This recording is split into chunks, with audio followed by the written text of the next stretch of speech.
In Zohran Mamdani, we have chosen a mayor who is relentlessly dedicated to making life not just possible, but aspirational for working people. New York, thank you for inspiring our nation. That we can create government that works for all, not just the wealthy and the few.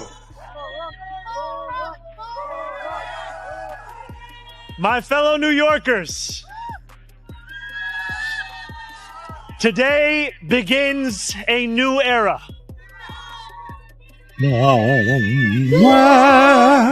Over the rainbow.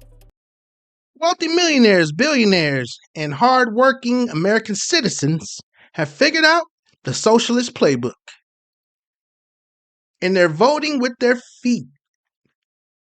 By the thousands, people are leaving deep blue cities and states. Places like California, New York, Chicago, and Seattle.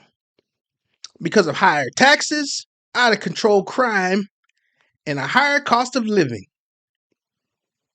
They're moving to red states like Florida, Texas, and Tennessee because of lower taxes, lower crime, and more economic opportunity.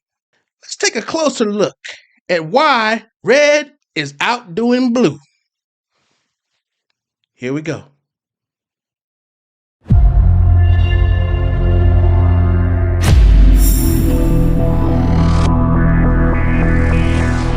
A growing number of blue states are exploring an exit tax or wealth tax in order to combat revenue losses from residents fleeing to lower tax areas. At least 10 have recently explored proposals, including California, Michigan, and Washington State. The National News Desk, Jeff Harris, joining us. And we know it's not just notable high net worth people, Jeff, that are leaving these tax states, but also businesses like Chevron and Uber. Tell us more. So major corporations, financial firms, and also people continue to relocate their headquarters or operations from high tax states like California and New York to more business friendly areas like Texas and Florida. The move's coming as more blue states explore these wealth and also exit taxes. According to the most recent IRS service data from 2022 to 2023, due to migration from blue to red states, California lost just under $12 billion and New York $9.9 billion, while Florida gained $20.5 billion and Texas $5.5 billion. Next, we have 3 examples of how socialist leaders in blue states reacted with flippant attitudes after losing multi-billionaires to red states. First up, Gavin Newsom losing Elon Musk, the richest man in the world. After years of high taxes, heavy regulations, and political differences, Musk packed up and moved his companies to Texas. Take a look.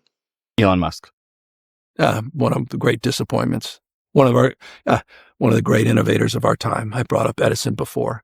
He's Edison of our time. It breaks my heart. I was the first, one of the first Teslas off the line. I've been one of their biggest proponents, supporters. Was regulation in California that created the conditions that allowed him to take the risk to become the multi-billionaire, maybe trillionaire that he's become. But right now he's allowing, and I think this is Trump, not just Elon Musk.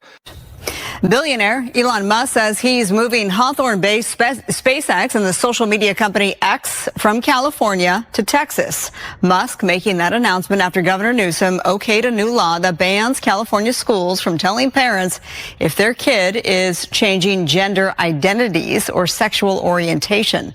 The law is the first of its kind in the nation. It takes effect in January and comes amid a nationwide debate over how school districts tackle the rights of LGBTQ+ students. Musk posting today on X, this is the final straw because of this law and the many others that preceded it. Attacking both families and companies, SpaceX will now move its headquarters from Hawthorne, California to Starbase, Texas.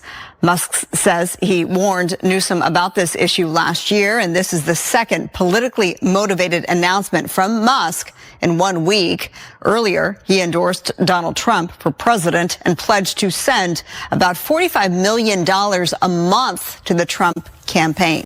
Let me tell you something. Seattle Mayor Katie Wilson is a real piece of work. Besides thinking Seattle has too many cameras recording crimes on city streets, which is a different story for another day, she also seems to think losing billionaire businesses like Amazon and Starbucks to red states is no big deal either.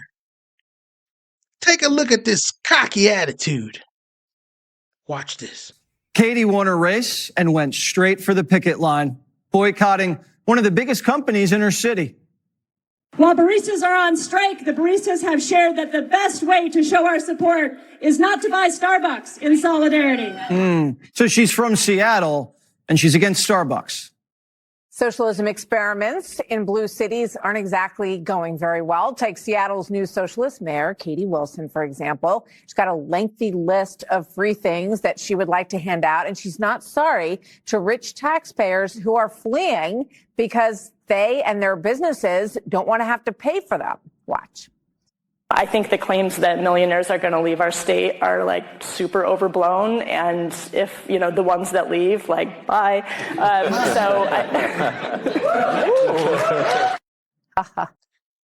Remember back in 2022 when New York Governor Kathy Hochul told taxpayers who weren't happy with New York tax policies to jump on a bus and head out of town to Florida.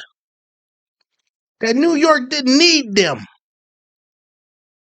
because they didn't represent New Yorkers. Well, now she's speaking a different tune. Watch as we re-examine one of the greatest acts of political buffoonery in U.S. history. Take a look. Yet the Dems are shocked when taxpayers leave, when it was the same Kathy Hochul back in 2022 who told them just to do that, leave. Just jump on a bus and head down to Florida where you belong, okay? Get out of town. Get out of town. Because you don't represent our values. You are not New Yorkers. So you don't like it? Well, then leave. Well, how did that work for you? They did leave, along with your tax base. New York Governor Kathy Hochul acknowledging that the state's tax base has been heavily impacted by an exodus to low-tax states, urging wealthier residents to come back. I need people who are high net worth to support the generous social programs that we want to have in our state. But maybe the first step should be go down to Palm Beach and see who you can bring back home, because our tax base has been eroded. Amazon founder Jeff Bezos said, "Screw this crap," and rolled out of Seattle down to Miami after 30 years back in 2023. We already know the reason. Take a look. Jeff Bezos posting on Instagram last night that he's leaving Seattle after nearly 30 years. He's going to move to Miami to be closer to his parents and his rocket launches over there in Cape Canaveral. But he's also going to save a fortune in taxes. Last year, Washington State passed a new tax on capital gains. Long-term capital gains there are now taxed at 7%. In 2021, Bezos sold $10 billion of Amazon stock, so he would have owed $700 million in state taxes. Washington lawmakers have also tried twice to pass a wealth tax that would impose a 1% tax on all financial assets. So Bezos would owe $1.6 billion a year if that were to pass. Instead, he can use all that money to build his new beachfront estate in Miami. He bought 2 properties on Indian Creek for over $140 million. Brokers say he's likely going to tear down those existing mansions, build a new one. His new neighbors include Tom Brady, Carl Icahn, Jared Kushner, and Ivanka Trump. Now, finally, in our last example, billionaire Ken Griffin moved his global hedge fund firm Citadel from Chicago to Miami in 2022, citing Chicago's rising crime and unfavorable political environment. Watch closely in this last video when Griffin says the New York mayor, which of course is Zohran Mamdani, made it clear that his New York partners need to double down on Miami. And we know billionaires like Griffin only have partners with other billionaires like Griffin. Meaning he told them, say bye-bye to New York. Just like he did. Watch this. You know, when we moved from Chicago, there was a debate between New York and Miami. It's unquestionably true that we made the right choice. I'll leave it at that. It's unquestionably true that we made the right choice. And now what the mayor of New York has made clear to my partners, and principally my New York partners, is that we need to double down on our bet in Miami, because we want to be in a state that embraces business, that embraces education, that embraces personal freedom and liberty, and that embraces people having an opportunity to live the American dream. And a dream of earned success, not a dream of redistributive handouts that leave people dependent on government for their lives and their livelihoods in a way that takes away dignity and honor.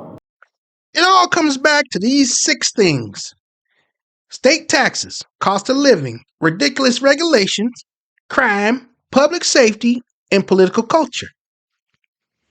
Since none of those things are going to change in blue areas, then it's hard to believe they'll ever come back to blue. It's like trying to put toothpaste back into the tube, or seeing Michael Jordan play basketball and saying he's not the GOAT when you know the truth. Bottom line is, Democrats hate capitalism. All they understand is Robin Hood tactics. Steal from Peter to pay Paul and punish Peter because he has enough already. This is a trend that's sure to continue. The Chicago Bears are planning to move 25 miles away from Soldier Field across state lines to Indiana because of high taxes and high crime. Seattle's own Starbucks is establishing a major corporate office in Nashville, investing $100 million in creating 2,000 jobs over the next 5 years. All right, folks, thanks for tuning in. Leave comments below on red states adding highly productive citizens from blue states. Remember to like, share, and subscribe to the channel, and smash that notification bell so we can all stay in the loop and get to the bottom of this crap. Also, check out our last video on the 76-day DHS shutdown finally coming to an end, with the Democrats getting nothing out of it, just punishing people for no reason. Until next time, take care, and we'll see you on the next one.